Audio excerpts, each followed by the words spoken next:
Hi guys, welcome back to my channel, The Inked Reader. I've not filmed one of these in a while.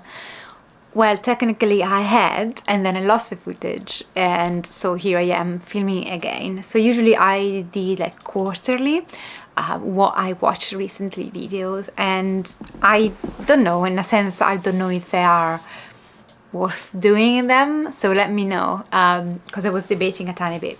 So I decided that because I lost that footage and I don't have it anymore, and I'm gonna combine what I watched last season with what I've watched so far in spring. And because I don't want this video to be like too long, and because I noticed that sometimes I don't have much to say about the things I've watched, I'm probably just gonna start with the things that are just worth a mention, but they didn't stick with me. I didn't necessarily hate them, but they just didn't stick with me. And then I can go more into what I didn't like and what I liked, just for this video, for the sake of keeping these a bit more neat than it would be otherwise if I just rambled on.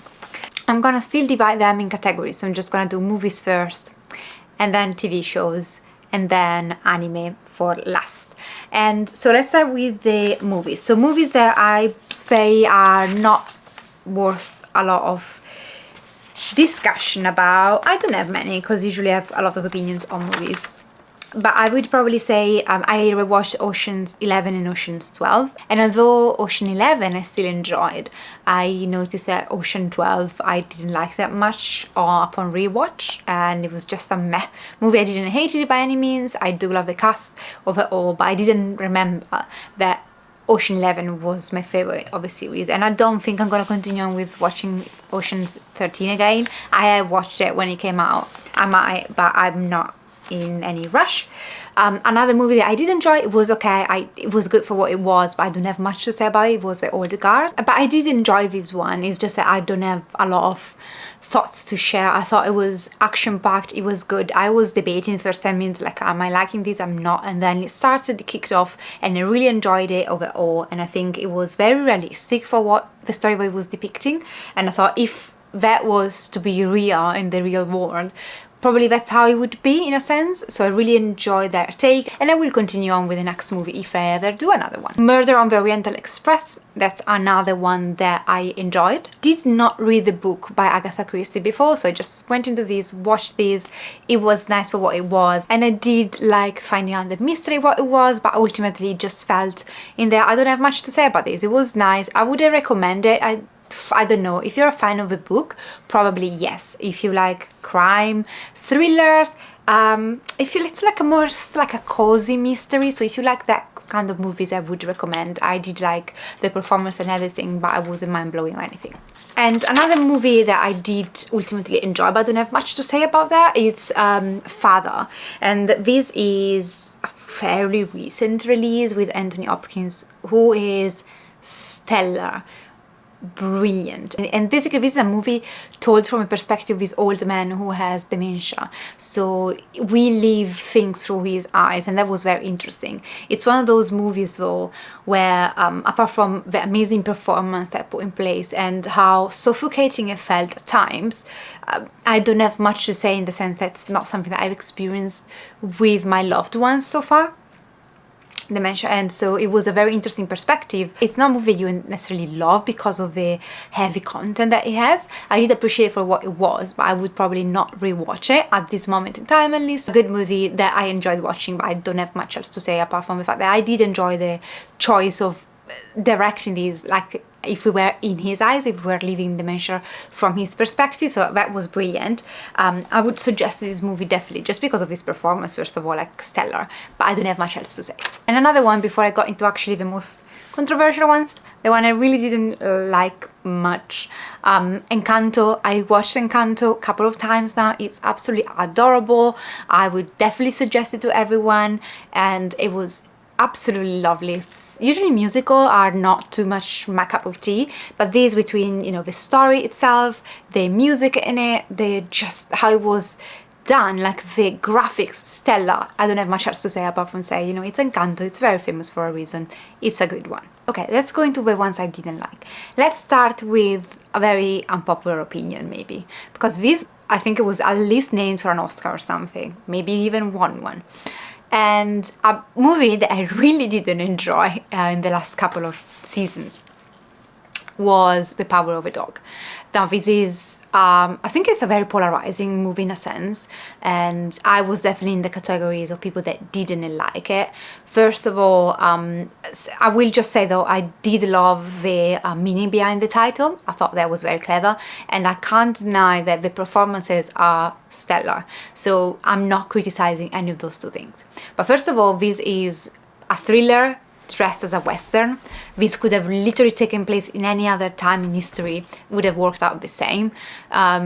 So I wouldn't say that this is a western just because of the setting, that at its core it's not really much a western movie, it's a thriller movie.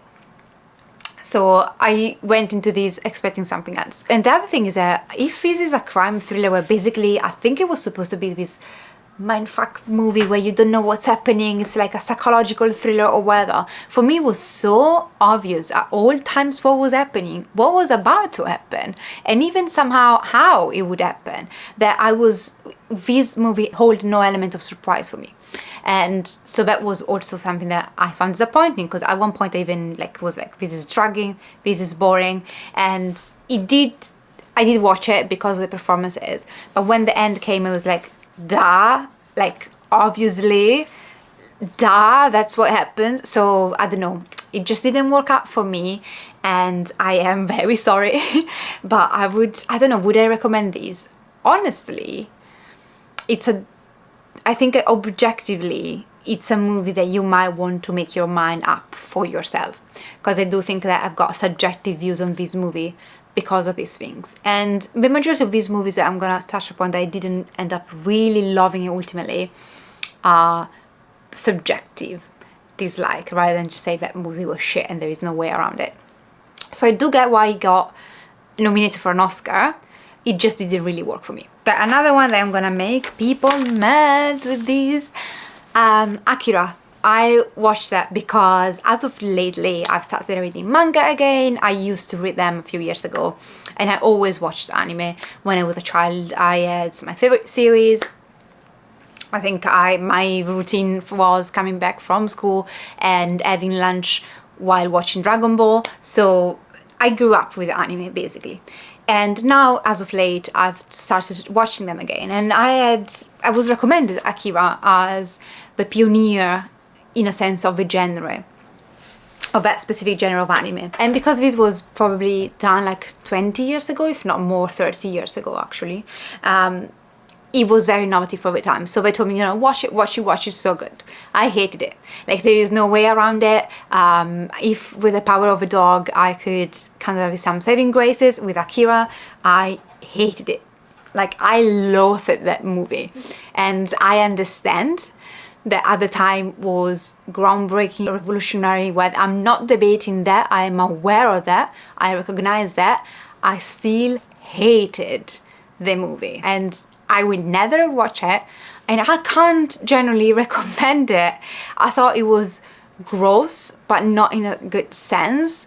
I really dislike animations, and again, that's a very personal taste. I do say Akira is famous, so if you are a fan, good for you.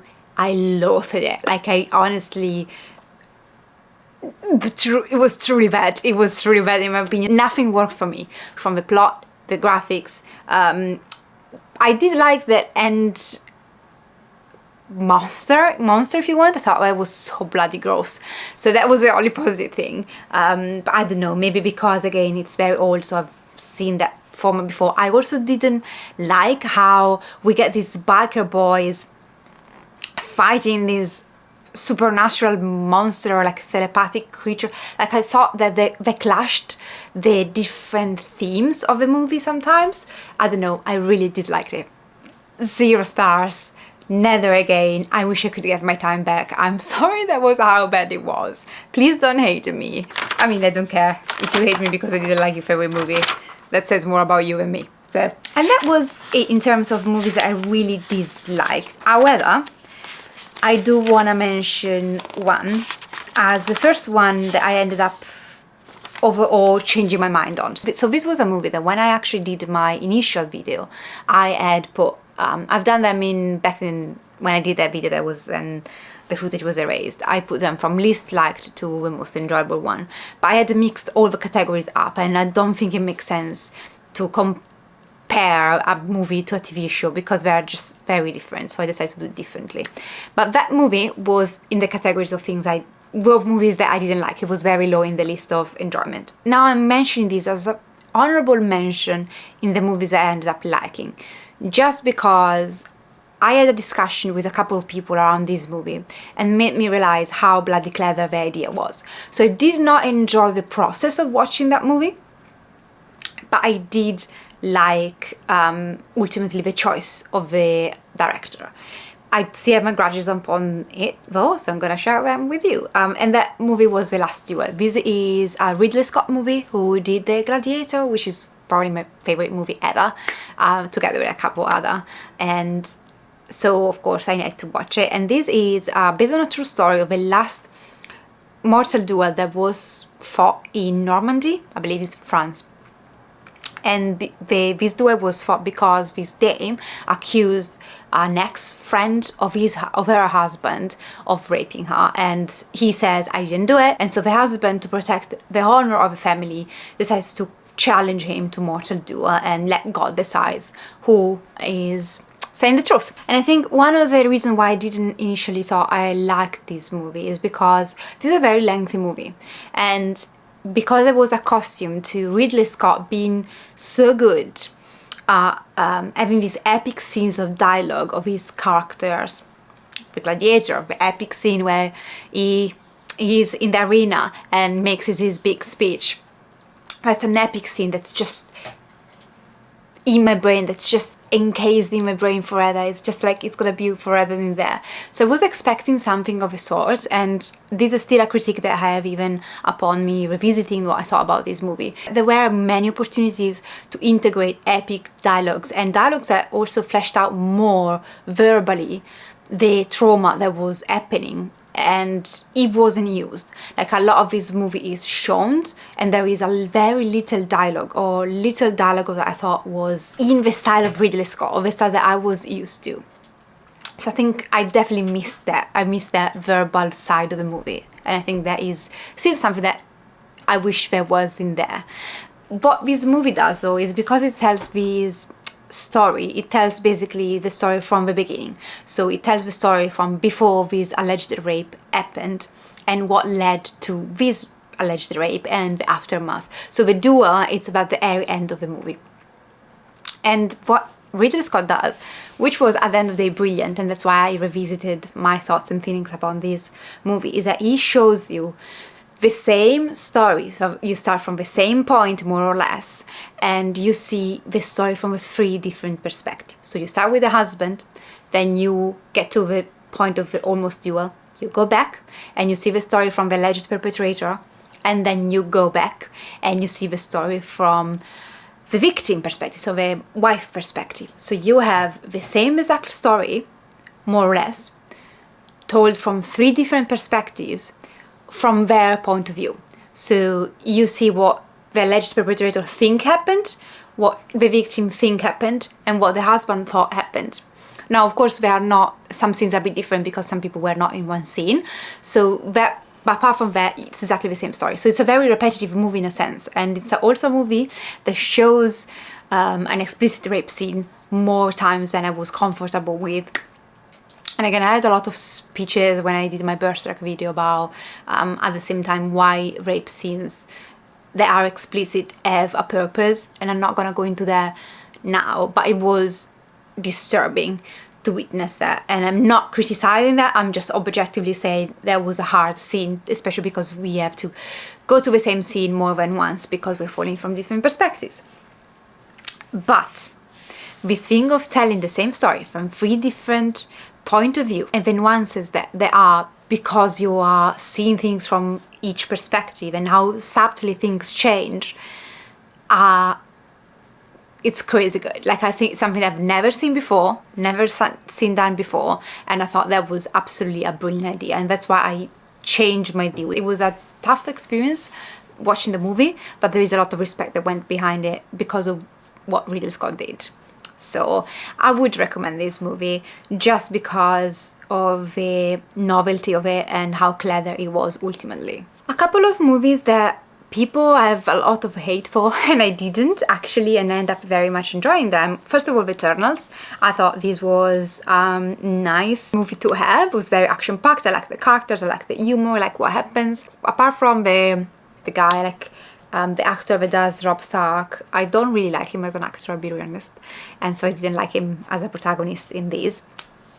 But apart from that, I really liked everything else, and I thought it was a nice, now that the Avengers are done, it's a nice new saga to have, and I truly enjoy my time with it. Yes, I don't have much to say about this. I should have put this in the category of not having much to say about this, but because people don't really like this, I just want to be controversial and say I did love this. And another one that I actually truly enjoyed was The Green Knight, and a lot of people hate these, a lot of people like it, and I thought, first of all, just the experience of the movie was good. Like, just it was like living this legend.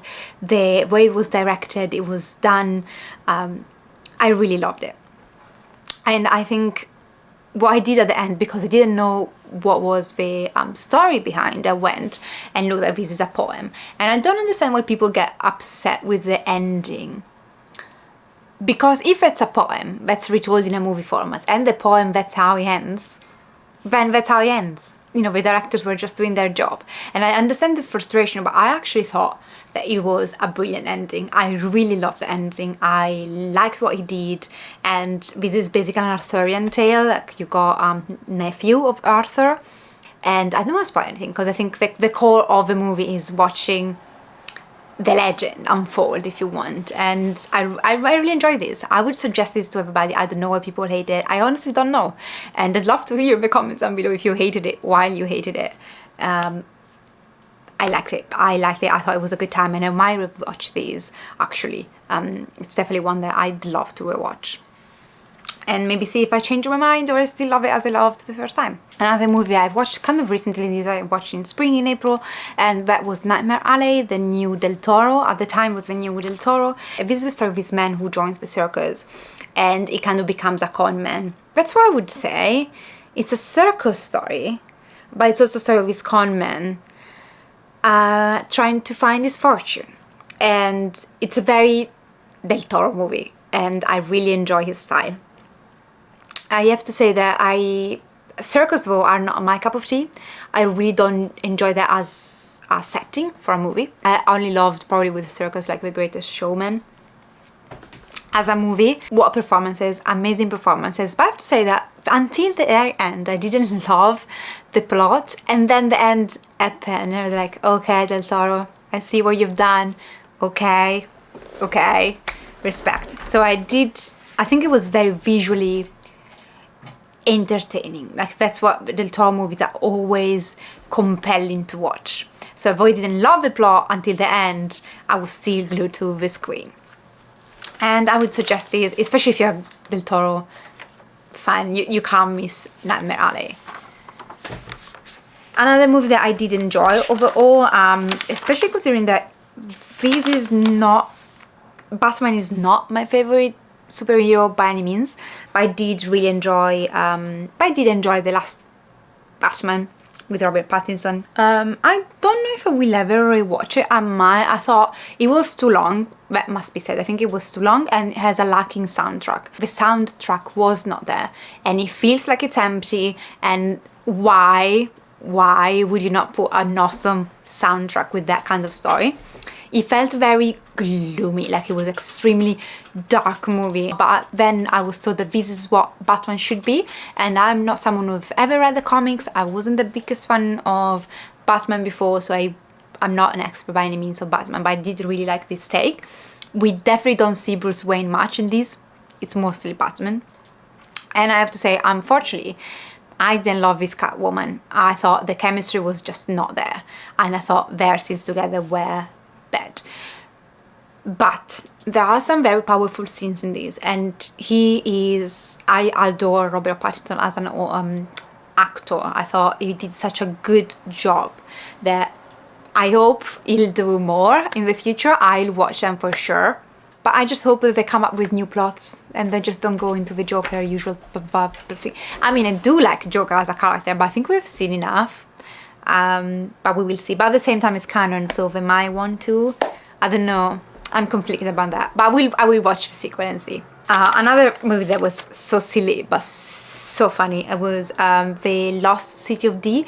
This is the story of the writer of romance that actually, after she lost her husband, she doesn't really believe in romance, to be fair, but she just writes books because it makes her money and people love them. And she has this cover model who is basically this uneducated, silly, handsome man that follows her around, and he adores her. And one day she gets kidnapped. Don't want to spoil anything, why?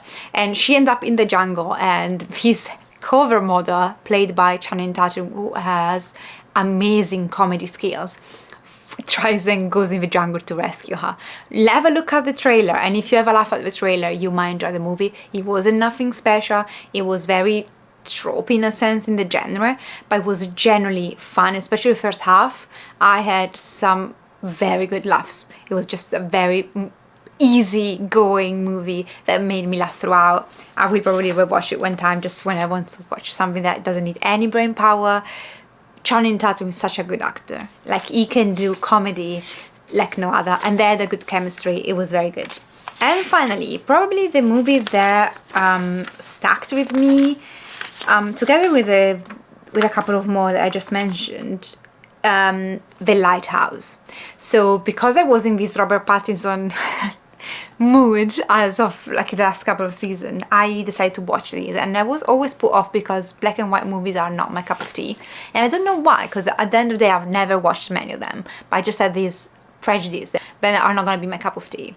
And then in Italy we actually we had these movies from Totò, and I love them, so I don't know why I've got this idea anyway. I'm silly sometimes. The Lighthouse is the story of these two housekeeper that goes on this island for a few weeks, and they just have to survive and wait for the next lightkeeper to, you know, come and exchange places with them. So it's like a rota thing where you stay there for a few weeks and then you go away and weather. And this lighthouse is in the middle of nowhere, where it's just rainy, shitty weather, shitty place, shitty job. So especially Robert Pattinson, who plays helping hand, is very unhappy to be there.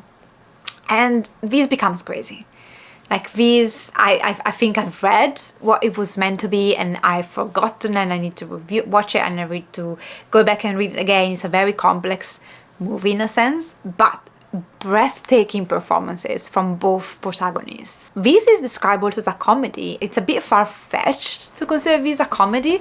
I had some good laughs here and there, but probably a couple. It was a very dark story. It was very gruesome story. I think it's one that warrants a rewatch. It's one that asks for a rewatch in a sense, because so many subtle things might be missed on the first time, and it's one that leaves you with more questions than answers.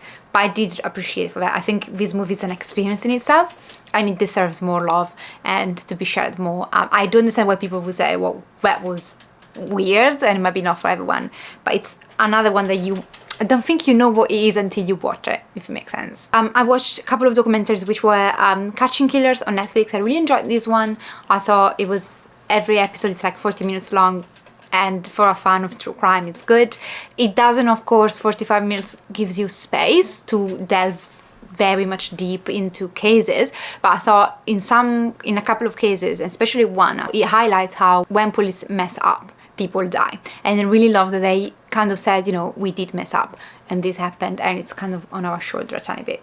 The other one I liked just a slightly bit less, it's Crime Scene, the Times Square Killer. This is a mini-series, a crime documentary mini-series on, I don't know how it's called. So basically it was this serial killer that was killing prostitutes, especially prostitutes in New York. And what was fascinating about this is that it took place mostly in Times Square, that back in the days, in the 70s, 60s, it was actually one of the places in New York that were a lot of sex shops, and where a lot of peep show were invented and first put in there. So it was a very different scene that it is today, which I didn't know. So that was a curious part of a documentary to learn about New York back in the days. So if you're a fan of true crime, you might want to watch this. It was definitely a good one. Didn't love it as much as Catching Killers, but I enjoyed it and I learned about New York a lot.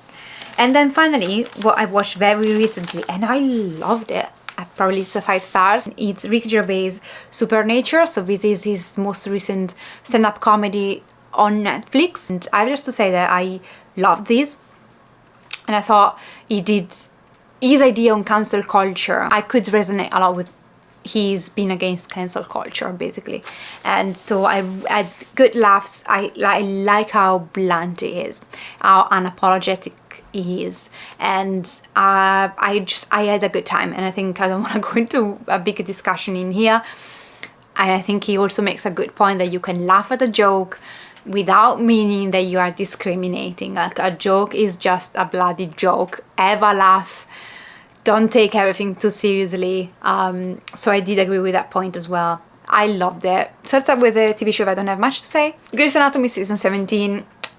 Yes, the quality has gone down. Yes, the majority of my characters are gone, and some were gone in a very shitty way that, please, really? I mean, in a certain sense, I think the actor should stick around and just say, let me leave in a proper way, because this is a very shitty way for me to go. But anyway, but I do love overall Grey's Anatomy. I will always watch it. I've grew up literally with these characters. I want to know where they're gonna end. I think Meredith Grey is not very much present in this season, which I missed her, because I think at the end of the day she's part of the core characters, so I did miss her. But said that, I do always love how Grey's Anatomy integrates social issues. For example, this season is all about COVID, and I really appreciated some of the discussion that were in there. Another one that actually I don't have much to say about this, because I did like it, it was good, but it wasn't mind-blowing, so this is another unpopular opinion, is Arcane. And this is the League of Legends animation. And it's not an anime, it's an animation thing they've done, and it's basically the kind of like origin story of an anti-hero, if you want. And what worked well was some of the characters. The oldest sister, I don't even remember the name anymore, loved her as a character. Of course, the graphics, the technology behind, and how that was like stunning just to watch, to experience. I felt it. I understand. It was good. It was overall very good. But Jinx, I'm not the biggest fan of her. I thought, I don't know, she's nuts. She is nuts, but for whatever reason, it's not kind of nuts that I found fascinating. I was a bit like, here she come again. Yeah, she has issues. Yeah, okay. I don't know why, because I should be someone who loved Jinx and as a character. Somehow it didn't click with me. I don't know. I don't know what happened. I will continue on with that game when the next season comes out. But I think that played a major part on me saying, I don't have much to say, it was good, it was a good experience, amazing graphics, some of the characters are lovely, but it didn't blow my mind. It wasn't the best thing I've seen this year. I'm sorry. I'm gonna get a lot of hate with that. A lot of hate.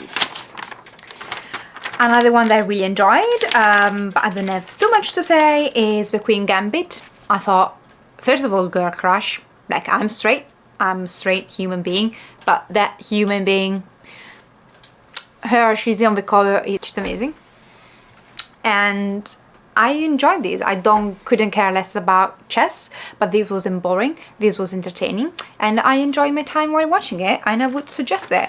I didn't know anything about chess, I still don't know anything about chess, but it was a good time.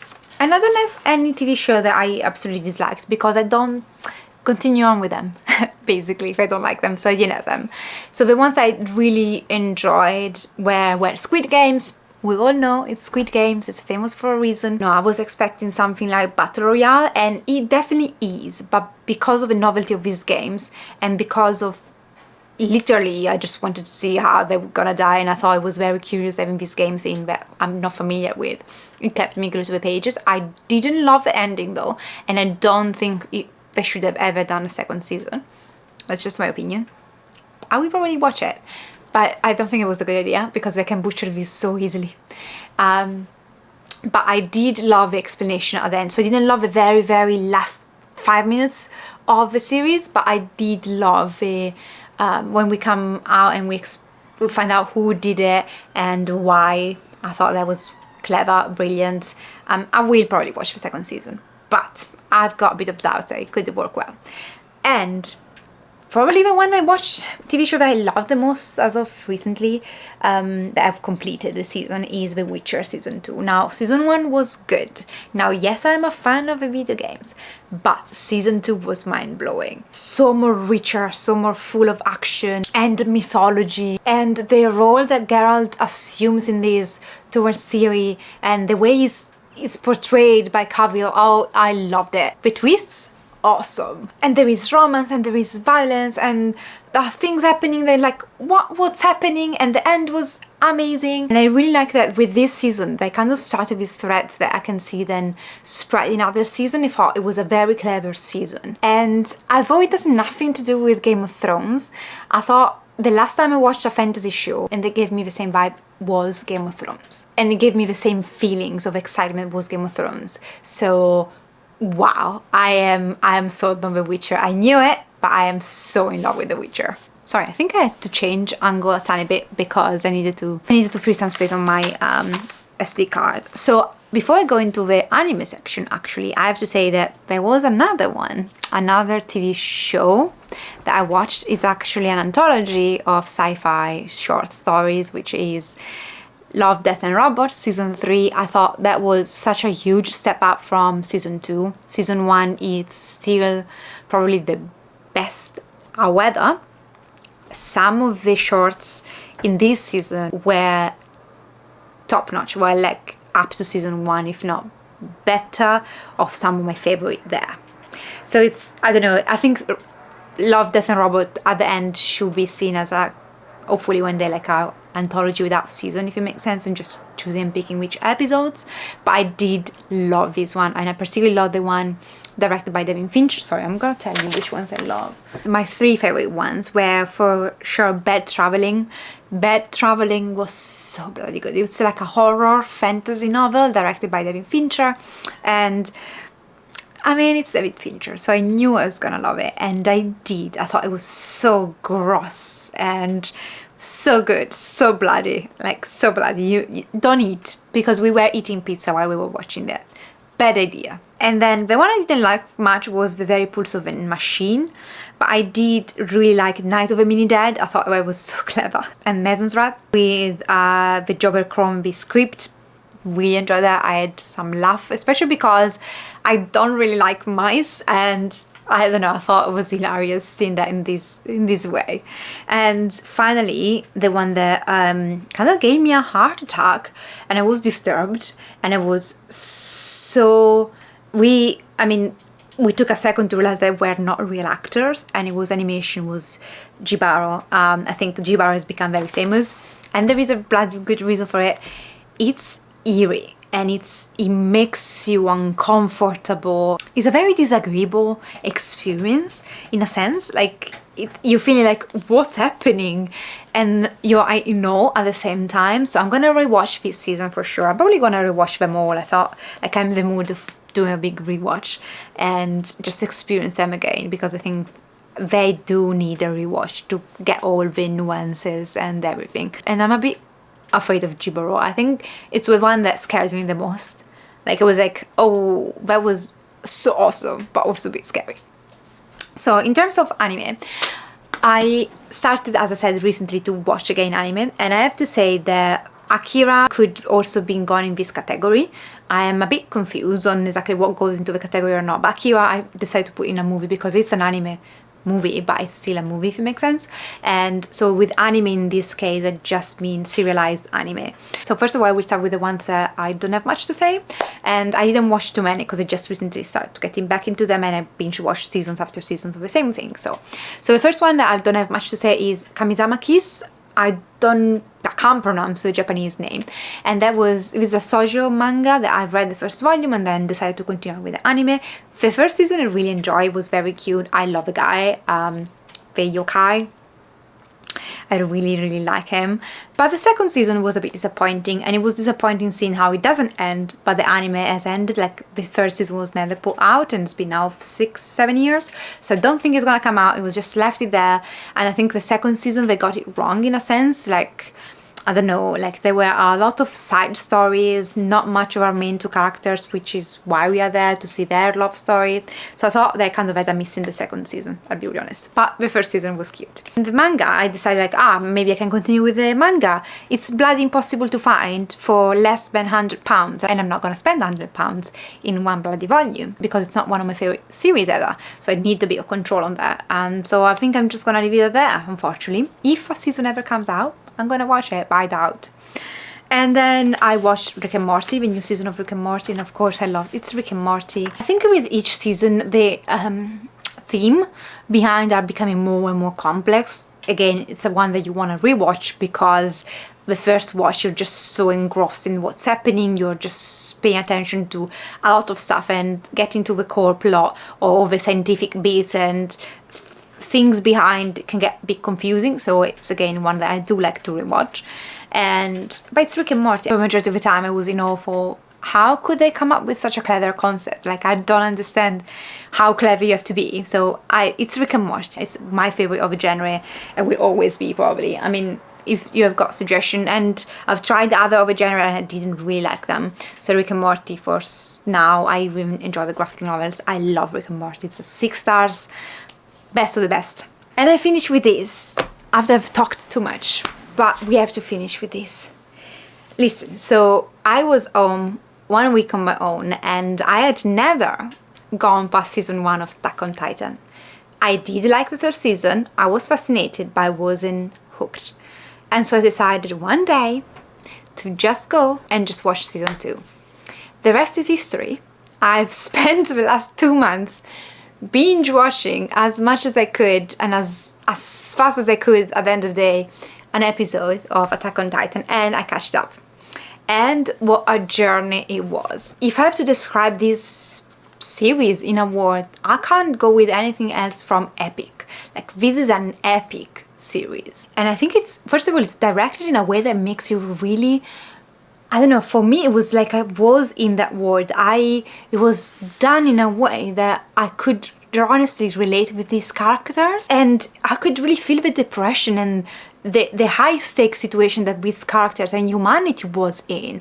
So I felt all the feelings were there. It felt real, it felt so vivid in a sense, and the stakes that keep getting higher and higher, and then when you think what could happen next, then it does, bitch, it does, and you're like, what? Like, when season 3 stops, when season 3 ends, I had probably a week of recovery because I did understand what was going on. I was like, what? I had to go back and rewatch the episode. I was like, what? I was mind blown. Everything is simply masterfully crafted. Listen, again, as I said before, I'm a straight girl, but Mikasa girl, it's like girl crush. I love Mikasa. I think her action scenes, her and Levi, just Eren, I have a hate-love relationship with Eren, and it's a character that, first of all, speaking of Mikasa and Eren, if I had £1 for every time Mikasa shouts Eren, I would be rich.